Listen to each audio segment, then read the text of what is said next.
Hello friend, good morning all of you. Welcome back ज्ञान Gurukul study channel. मैं BK मंडल ज्ञान Gurukul study channel में आप लोग को स्वागत करते हैं. आज वृद्धि और विकास इसमें चल रहा है और ये वृद्धि विकास में सबसे पहले आपको बताए थे ये वृद्धि और विकास का दोनों चर्चा किया गया था पिछले वाली क्लास में. तो वृद्धि वो चीज होता है जिसमें आपको परिणात्मक परिवर्तन होता है और विकास वो होता है जिसमें गुणात्मक परिवर्तन होता है. मतलब वृद्धि में उसके शरीर में परिवर्तन हो जाता है, आकार में परिवर्तन होता है, लेकिन गुणात्मक विकास में क्या हो जाता है, गुणात्मक परिवर्तन होता है. तो चलिए परिवर्तन की बात क्या करते हैं. तो चलिए वृद्धि में अगर परिवर्तन की बात करते हैं तो मात्रात्मक परिवर्तन होता है. मात्रात्मक परिवर्तन में आपको क्या आता है, आकार, संख्या, प्रकार, स्थिति, भार इत्यादि. मतलब क्या हो जाता है, जब कोई बालक छोटा रहता है और कुछ समय देखते हैं वो बड़ा हो गया तो उसके आकार में परिवर्तन हो जाते हैं, ठीक ना. कोई चीज की संख्या में परिवर्तन, मतलब उसका प्रकार, स्थिति, किस प्रकार की स्थिति है, उसके रहन सहन, हर चीज में परिवर्तन हो जाता है. और वो क्या हो जाता है, उसके बाल में भी परिवर्तन होता है. कितने व्यक्ति को हम देखते हैं मोटा और बड़ा हो जाता है तो क्या हो जाता है, भार में परिवर्तन हो जाता है. ये क्या हो जाता है, आपको वृद्धि हो जाता है. और गुणात्मक में आपको शारीरिक, मानसिक, सामाजिक, संवेगात्मक परिवर्तन, मतलब शारीरिक भी विकास होता है.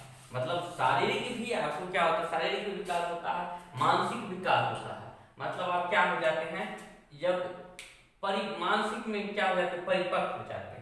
मतलब कोई कार्य करने के लिए आपको मानसिक मतलब पूरा परिपक्वता हो जाता है. आप जो है कोई छोटा बच्चा है, ठीक, और वो चाहता है हम जो कार चलाना सीखे, तो वो कार चलाने के लिए उसके शारीरिक और मानसिक पूर्ण रूप से विकसित नहीं होता हुआ रहता है. तो बच्चे मन तो होता है लेकिन उस कार्य के लिए वो परिपक्व नहीं है. और जब वो परिपक्व हो जाते हैं, कब होते हैं, जब शारीरिक मानसिक विकास होता है और उसकी क्या होता है, सामाजिक भी विकास, उसी के साथ सामाजिक विकास होता है. मतलब क्या होता है, जब शारीरिक मानसिक विकास होता है तो हमारे समाज में किस ढंग से रहना है, किस ढंग से नहीं रहना है, बड़ों के आदर करना है, दूसरों को सम्मान करना है, इन सभी समाज में विभिन्न प्रकार के व्यवहारों के बारे में विकास होता है. ये सामाजिक विकास, इस तरह सामाजिक और संवेगात्मक हमारे क्या हो जाता है, परिवर्तन होता है विकास में. तो वृद्धि में किस कौन सी परिवर्तन होता है, मात्रात्मक. मात्रात्मक में क्या आ गया मित्रों, आकार आ गया, संख्या आ गया, प्रकार आ गया, स्थिति आ गया, भार आ गया.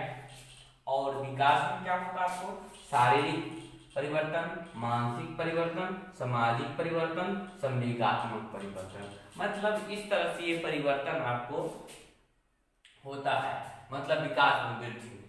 अब विकास में वृद्धि में क्या करते हैं, अंतर देखते हैं, डिफरेंट क्या क्या आता है. चलिए मित्रों दोनों में डिफरेंट देख लेते हैं क्या क्या होता है. चलिए मित्रों अब दोनों में डिफरेंट देख लेते हैं क्या क्या डिफरेंट आता है, नहीं आता है. देख लीजिए, वृद्धि विकास.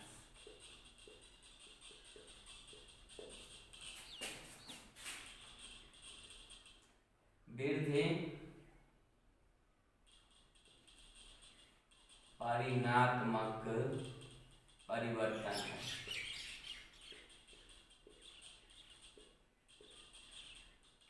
परिणात्मक परिवर्तन, विकास गुणात्मक परिवर्तन है.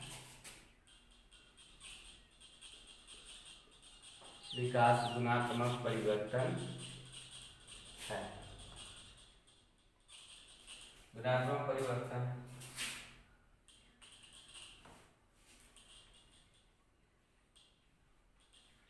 वृद्धि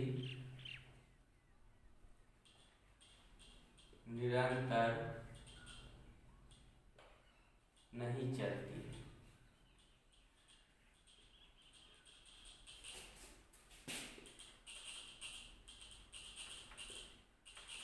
विकास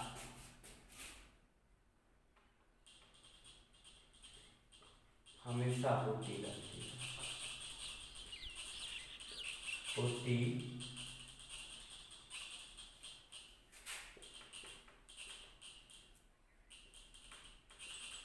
विकास हमेशा होते रहते हैं। मित्रों देखिए, वृद्धि जो है निरंतर नहीं चलती है।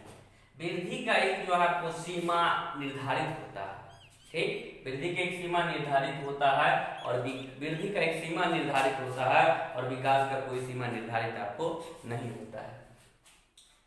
वृद्धि का एक सीमा निर्धारित होता है और विकास का कोई सीमा निर्धारित नहीं होता है। और विकास माना जाता है तो गर्भ अवस्था से लेकर और मृत्यु तक चलती रहती है। मतलब गर्भ अवस्था से विकास होता है, मृत्यु तक ये चलती रहती है। अब देखिए,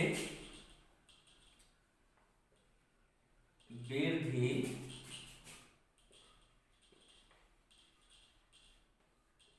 संकीर्ण शब्द है।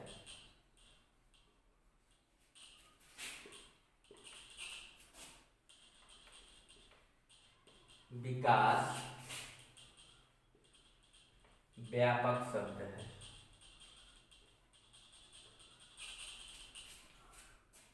वृद्धि संकीर्ण शब्द है और विकास जो मित्रों व्यापक शब्द है।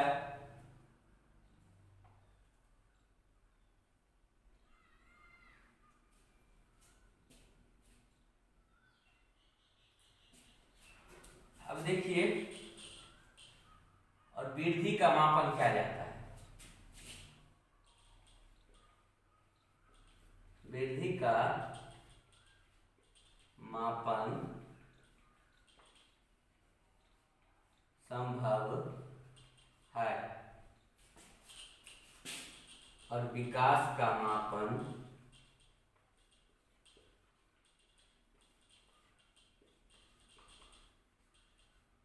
संभव नहीं है, सिर्फ अनुमान लगा सकते हैं। देखिए, वृद्धि में क्या हो जाता है, किसी के आकार,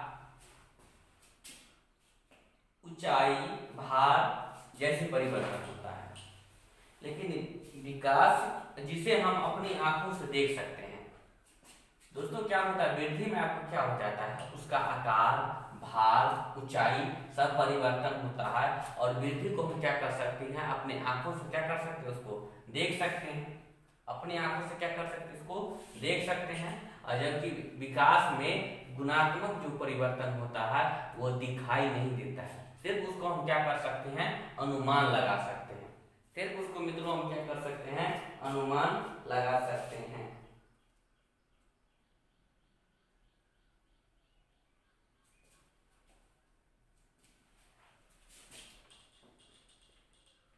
शरीर के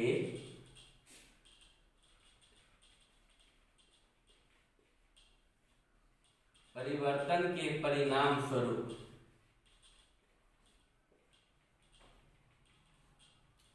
शरीर के परिवर्तन के परिणाम स्वरूप व्यवहार में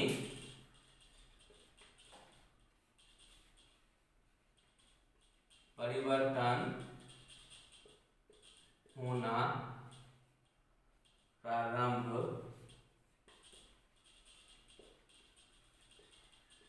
होता है। चलिए नेक्स्ट आगे चर्चा करते हैं।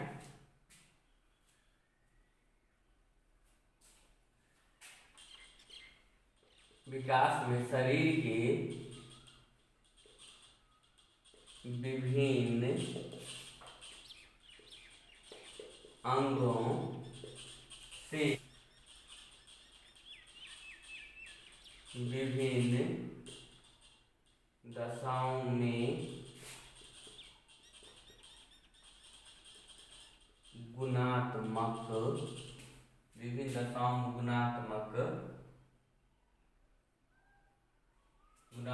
स्थिति प्रारंभ होती है।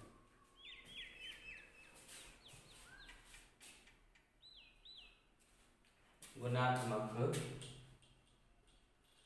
उन्नति प्रारंभ होती है मित्रों। और 5वां पॉइंट वृद्धि और विकास में शरीर के परिवर्तन के परिणाम स्वरूप व्यवहार में परिवर्तन होना प्रारंभ होती है। और विकास में क्या होता है, शरीर के विभिन्न अंगों से विभिन्न दशाओं में गुणात्मक उन्नति प्रारंभ होती है। मतलब विभिन्न अंगों से भी गुणात्मक उन्नति प्रारंभ होती है और इसमें परिणाम स्वरूप व्यवहार में परिवर्तन प्रारंभ होती है। तो दोस्तों, ये वृद्धि और विकास का टॉपिक था। तो मित्रों, इससे कंक्लूजन ये निकलता है आपको विकास से, और किसी बालक के मतलब उचित रूप से विकास करके अपन समय के साथ अपने आप को समायोजित करते हैं और एक कुशल नागरिक बन करके जीवन में सफल बन पाते हैं। मतलब विकास से क्या होता है, कोई भी बालक गुणात्मक विकास से समय के साथ उचित ढंग से समायोजित हो पाते हैं और सफल नागरिक बन करके अपने जीवन को सफल बना पाते हैं। चलिए अब नेक्स्ट टॉपिक को पढ़ेंगे। स्क्रीनशॉट ले लिए होंगे।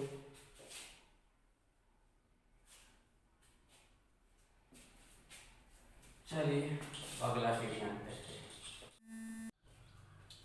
दोस्तों, प्रिंसिपल ऑफ डेवलपमेंट पर बात करते हैं। विकास के सिद्धांत। विकास के सिद्धांत क्या क्या है? सबसे पहला आपको प्रिंसिपल ऑफ कंटिन्यूटी, निरंतरता का सिद्धांत। मतलब विकास के जो दर होते हैं वो निरंतर चलते रहते हैं। जो माँ के गर्भावस्था से लेकर मित्रों, माँ के गर्भावस्था से लेकर मृत्यु तक जो आपको ये विकास चलता रहता है। जब शुक्ल और अंड ये दोनों मिलकर आपको क्या करते हैं, निषेचन क्रिया के परिणाम स्वरूप अंडा से जीवन लीला शुरू होती है और वह एक मानव जीवन का नया रूप लेता है, नया मानव बनता है और उसमें विभिन्न प्रकार के गुणों का विकास होता है। विभिन्न प्रकार के गुणों का विकास होता है। सामाजिक संवेगात्मक विभिन्न गुण, समाज में किस तरह से रहना नहीं रहना और अच्छे सुयोग नागरिक विकास के फलस्वरूप बन पाता है। तो वो विकास का सिद्धांत जो हमेशा चलता रहता है, मतलब निरंतर चलता रहता है। दोस्तों, वो हमेशा ये जो चलता रहता है वो सिद्धांत जो विकास का सिद्धांत जो है, विकास कभी रुकता नहीं है। क्योंकि दो कोषों के शुक्ल और अंड के निषेचन के परिणाम स्वरूप जो निषेचित अंडे बनते हैं उसे आपको क्या हो जाता है, जीवन लीला शुरू होता है। और जीवन लीला शुरू होने के बाद वो क्या नया मानव बन जाता है और नया मानव से वो विभिन्न प्रकार के विकास होते हैं और विकास की प्रक्रिया धीरे धीरे निरंतर चलती रहती है। और इस सिद्धांत में क्या हो जाता है आपको, इसमें क्या हो जाता है, अचानक कोई परिवर्तन नहीं होता है। इसमें आपको अचानक कोई परिवर्तन नहीं होता है और ये हमेशा क्या होता है, आपको चलती रहती है। इसमें कोई परिवर्तन ही नहीं आता है। चलिए अब आगे बात करते हैं एक रूपता का सिद्धांत, प्रिंसिपल ऑफ यूनिफॉर्म पैटर्न। मतलब एक रूपता का सिद्धांत, मतलब किसी भी देश का बच्चा हो, कहीं भी देश का बच्चा हो, पहले क्या करता है, बच्चे भाषा सीखता है। चाहे भारत के क्यों न हो, चाहे अमेरिका का क्यों न हो, चाहे इंग्लैंड का क्यों न हो, पहले वो क्या सीखता है, पहले वो छोटे छोटे क्या करता है, वो भाषा सीखता है। और छोटे छोटे भाषा में पहले आप देखते हैं बच्चा, प्रत्येक आदमी वाकिफ होंगे, वो बच्चे क्या सीखते हैं, जैसे पहले माँ सीखते हैं, माँ के बाद जो है पापा मम्मा, इस तरह से सीखते हैं। बच्चे में क्या होगा, विकास होगा। ठीक, वो हर जगह के बच्चे होता है। बच्चे क्या करते हैं, पहले दीवार को क्या करते हैं, पकड़ते हैं और दीवार को पकड़ करके क्या होता है, खड़ा होना सीखते हैं। उसके बाद धीरे धीरे चलना सीखता है। तो ये जो सिद्धांत है रूपता का सिद्धांत, प्रिंसिपल ऑफ यूनिफॉर्म पैटर्न, ये सभी देशों में समान रूप से होता है। सभी जगहों पर मित्रों समान रूप से होता है, मतलब बराबर रूप से होता है। सभी मतलब देशों में सभी जगह बराबर रूप से बच्चों को ये होता है। ठीक, नेक्स्ट पर चलते हैं। नेक्स्ट है आपको principle of individual difference, principle of individual difference, व्यक्तिगत भिन्नताओं का सिद्धांत। मतलब कहता है विभिन्न व्यक्तियों में विकास का दर भिन्न भिन्न होता है, अलग अलग प्रकार से विकास करते हैं। आप ही देखते होंगे देखते होंगे आप लोग, किसी समाज में कोई बच्चा क्या करते हैं, तीव्र गति से विकास करते हैं और उसका किसी का विकास क्या हो जाता है, लो होता है। कोई बच्चे देखते हैं पढ़ने में बहुत तीव्र गति से वो इंटेलिजेंट होता है। अगर कोई लेसन आप दीजिए याद करने के लिए, कोई कविता दीजिए याद करने के लिए, तो पोएम दीजिए याद करने के लिए, वो बच्चा तुरंत याद करके आपको सुना देता है। लेकिन कुछ बच्चे की बात करते हैं तो उसको 2 दिन भी लग जाता है, 3 दिन भी लगता है, उसके बाद भी नहीं मतलब सुना पाता है। इससे क्या स्पष्ट होता है मित्रों, मतलब प्रिंसिपल ऑफ इंडिविजुअल डिफरेंस, व्यक्तिगत भिन्नताओं का सिद्धांत, मतलब विभिन्न विभिन्न प्रकार के व्यक्तियों में भिन्न भिन्न प्रकार के क्या होते हैं, मतलब विकास होता है। विकास की दर क्या हो जाता है, भिन्न भिन्न होता है। मतलब अलग अलग प्रकार के वो क्या होते हैं, मतलब विकास करते हैं। विभिन्न प्रकार के विकास क्या होता है, भिन्न भिन्न होता है। और ये एक परिवार में मान लीजिए 2 बालक है, अगर एक बालक को और कहीं ABCD अगर सिखाते हैं दोनों बालक को, तो एक बालक देखते तुरंत सीख जाता है, दूसरा को समय लगता है। तो ये क्या होगा, व्यक्तिगत भिन्नता होगा। ये विकास में क्या हो गया, आपको व्यक्तिगत भिन्नता होगी। चलिए नेक्स्ट है principle of joint product of heredity and inheritance, वंशानुक्रम और वातावरण के समस्या।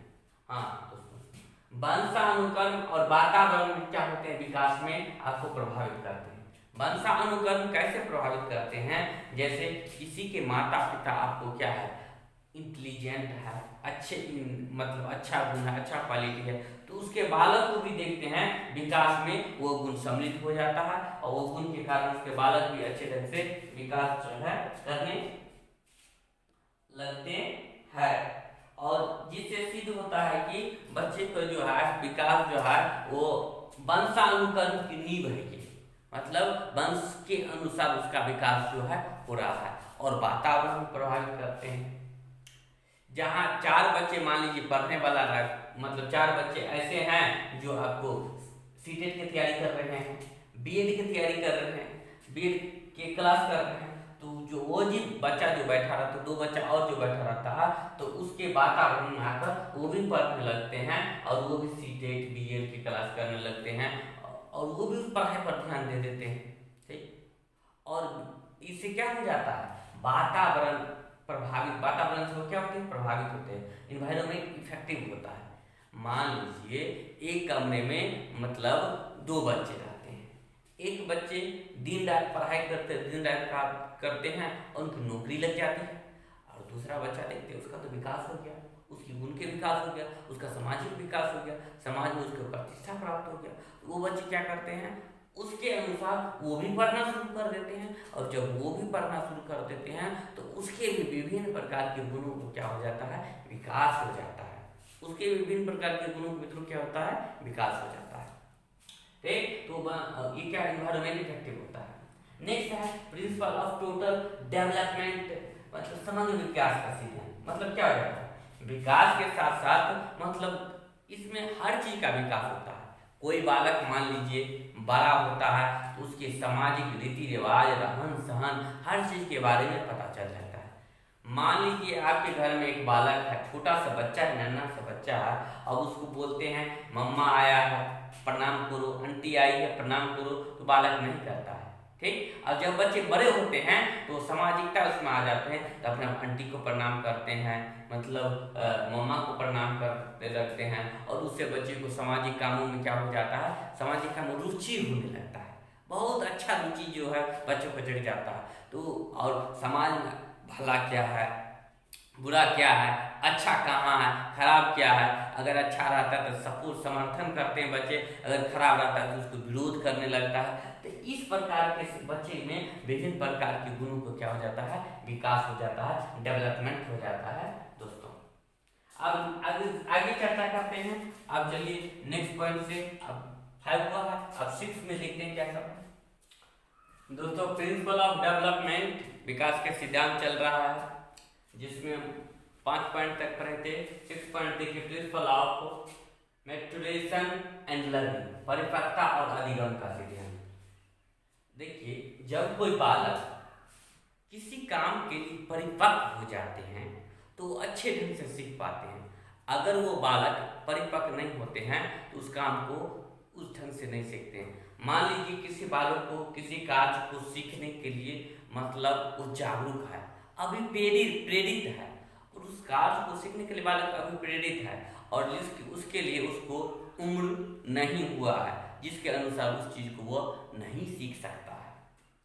मान लीजिए कोई छोटा बालक है, तो छोटा बालक जब देखते हैं किसी को कार चलाते हुए तो उसको भी मन होता है हम भी कार चलाएंगे, वो भी प्रेरित है कार चलाने के लिए, लेकिन वो उम्र के हिसाब से वो कार चलाने के लिए परिपक्व नहीं हुआ है क्योंकि उसका शरीर उतना वृद्धि विकास नहीं हुआ है जो उसके पाँव, हाथ, स्टीयरिंग, ब्रेक, क्लच पर सही ढंग से जा सके। ठीक, तो बच्चे जब परिपक्व हो जाते हैं तो अच्छे ढंग से सीख पाते हैं, बहुत अच्छे ढंग से सीख पाते हैं। नेक्स्ट है प्रिंसिपल ऑफ डेवलपमेंट डायरेक्शन, मतलब विकास की दिशा का सिद्धांत। मतलब विकास किस दिशा में सिद्धांत होते हैं?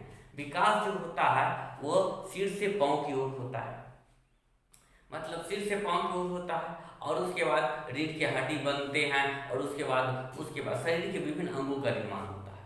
मतलब विकास की ये दिशा है, मतलब विकास की अलग अलग दिशा होता है। मतलब क्या सिर से पांव की ओर विकास होता है और पहले शरीर के रीढ़ की हड्डी बनते हैं और उसके बाद विभिन्न अंगों का निर्माण होना शुरू हो जाता है। नेक्स्ट है principle of development from general to specify, सामान्य से विशिष्ट और विकास का सिद्धांत। मतलब बालक जो होता है वो सामान्य से विशिष्ट और विकास करता है, मतलब छोटा से बड़ा की ओर। कोई बालक सबसे पहले क्या करता है, किसी सामान को पकड़ना सीखता है, ठीक, और उसके बाद उस सामान को क्या करता है, हाथ मारना सीखता है, उसको फेंकना सीखता है, हाथ मारना, फेंकना, इस तरह से बालक क्या करते हैं दोस्तों, सीखता है। बालक आप देखते हैं पहले क्या हो जाते हैं, किसी दीवार के सहारे सबसे पहले क्या होता है, खड़ा होना सीखता है और खड़ा होने के सीखने के बाद क्या हो जाता है, धीरे धीरे धीरे वो दीवार के सहारे पकड़ पकड़ के चलना सीखता है। मतलब इस तरह से क्या करते हैं बालक, धीरे धीरे पकड़ के चलना सीखते हैं। ठीक, तो क्या हो जाता है, बालक समान से विशिष्ट की ओर जाते हैं, तो समान से विशिष्ट का ये सिद्धांत हो गया है। अब है एकीकरण का सिद्धांत, मतलब एक प्रिंसिपल ऑफ इंटीग्रेशन, मतलब ये एकीकरण का सिद्धांत जो होता है वो सिद्धांत किस प्रकार के बालक कार्य करता है। इस सिद्धांत के अनुसार बालक संपूर्ण अंग और विशिष्ट भागों का प्रयोग करता है। इस सिद्धांत में बालक पहले संपूर्ण अंग भाग विशिष्ट भागों का प्रयोग करता है। बालक क्या करता है, सबसे पहले हाथ हिलाता है, हाथ हिलाए उसके बाद क्या करता है, उंगली हिलाना शुरू करता है। तो बालक क्या हो गया, एकीकरण का सिद्धांत करता है, प्रिंसिपल ऑफ इंटीग्रेशन। मतलब पहले वो संपूर्ण अंग को कार्य करता है, मतलब पूरा हाथ को हिलाता है और उसके बाद क्या करता है, धीरे धीरे उंगली को हिलाता है। नेक्स्ट है principle of to think from the concrete to abstract, मतलब मूर्त से अमूर्त की ओर सोचना सिद्धांत करता है। बालक जब कोई भौतिक जीवन में किसी चीज को देखते हैं तो देखने के बाद वो जो है उस पर सोचना शुरू कर देता है। ठीक, अगर मान लीजिए किसी के घर में पंखा चलता है, फैन चलता है, तो बालक सोचने लगता है जो आखिर इसमें क्या है जो उसमें चलना शुरू करता है। तो धीरे धीरे उसमें बालक को ज्ञान होता है, उसमें मोटर लगा रहता है, कैपेसिटर लगा रहता है, उससे वायर कनेक्ट करके हम क्या करते हैं, वो बोर्ड में लगाते हैं और इलेक्ट्रिसिटी के द्वारा वो जो है आपको फैन चलना शुरू कर देता है। तो बालक क्या करता है, सोचना शुरू करता है, मतलब किसी चीज को मूर्त से अमूर्त की ओर क्या करता है, सोचना शुरू कर देता है। किसी चीज को देख करके बालक क्या करता है, सोचना शुरू करता है। तो दोस्तों मित्रों, आज जो था आपको प्रिंसिपल ऑफ डेवलपमेंट हुआ, विकास का सिद्धांत हुआ, और इस चैनल को आप लोग प्लीज लाइक शेयर सब्सक्राइब कीजिएगा। धन्यवाद।